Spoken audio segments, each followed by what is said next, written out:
ஒருத்தட்ட உதவி எப்படி கேட்கணும், அந்த உதவி கிடைக்குமா கிடைக்காதா அப்படிங்கிறத பொறுத்து தெரிஞ்சுக்கலாம். மகாபாரத யுத்தத்தில் கௌரவர்களும் பாண்டவர்களும் தனக்கு படையை நிரூபிக்கிறதுக்காக நிறைய பேர்த்திட்ட தன்னோட சேனையை வலுப்படுத்துறதுக்கு உதவிகள் கேட்டு உதவிகள் பெற துணிஞ்சிட்டாங்க. கிட்டத்தட்ட எல்லாத்துக்கிட்டையும் உதவி கேட்டாச்சு.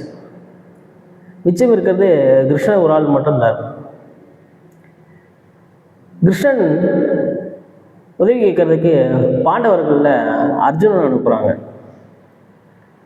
கௌரவர்களில் துரியோதனன் உதவி கேட்டு கிளம்புறான். கிருஷ்ணன்கிட்ட உதவி கேட்கறதுக்கு முன்னாடி கிருஷ்ணன் வந்து படுத்து உறங்கிக்கிட்டு இருக்காரு. கிருஷ்ணனோட தலையில் போய் உக்காந்து, தலைக்கு பக்கத்தில் உட்காந்து துரியோதனன் உட்காந்து கிருஷ்ணன் கண் விழிச்சா நம்ம உதவி கேட்கலாம் அப்படின்னு வெயிட் பண்ணிட்டு இருக்காரு. அர்ஜுனன் லேட்டாக தான் வர்றாரு. கிருஷ்ணனோட கால் அடியில் போய் உட்காந்து உதவி கேட்டுக்கிட்டு இருக்காரு. அப்போ கண் விழிச்சு பார்த்த கிருஷ்ணன் முதல்ல அர்ஜுனனோட கண்கள் முகம் தெரிய ஆரம்பிக்குது. என்ன அர்ஜுனா இங்கே வந்திருக்க அப்படின்னு. கிருஷ்ணன் எல்லாத்துக்குமே தெரியும் உதவி தான் கேட்டு வந்திருப்பாங்க அப்படின்னு, கடைசியாக மிஞ்சம் இருக்கிறது நான் தான் அப்படின்னு.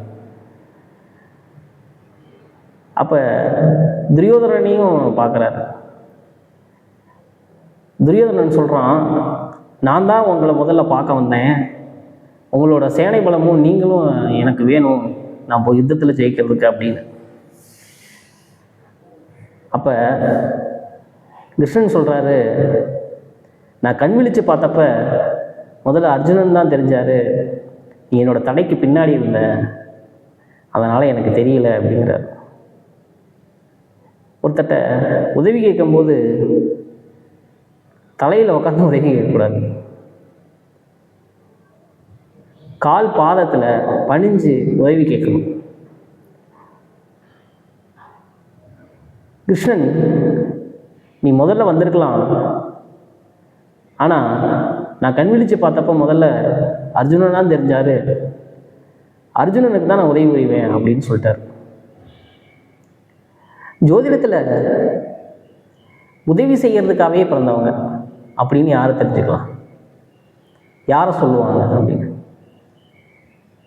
மிதுனம், கன்னி, தனுசு, மீனம், இந்த ராசிக்காரங்களில் உதவி செய்யறதுக்காகவே தெரிஞ்சவங்க சொல்லுவாங்க.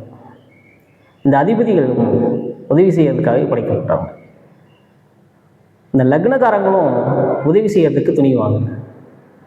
இப்படிப்பட்ட ஒரு அமைப்பு அவர்கிட்ட கேட்குற உதவிகளை மறுக்காமல் செய்யக்கூடிய தன்மை இருக்கும்.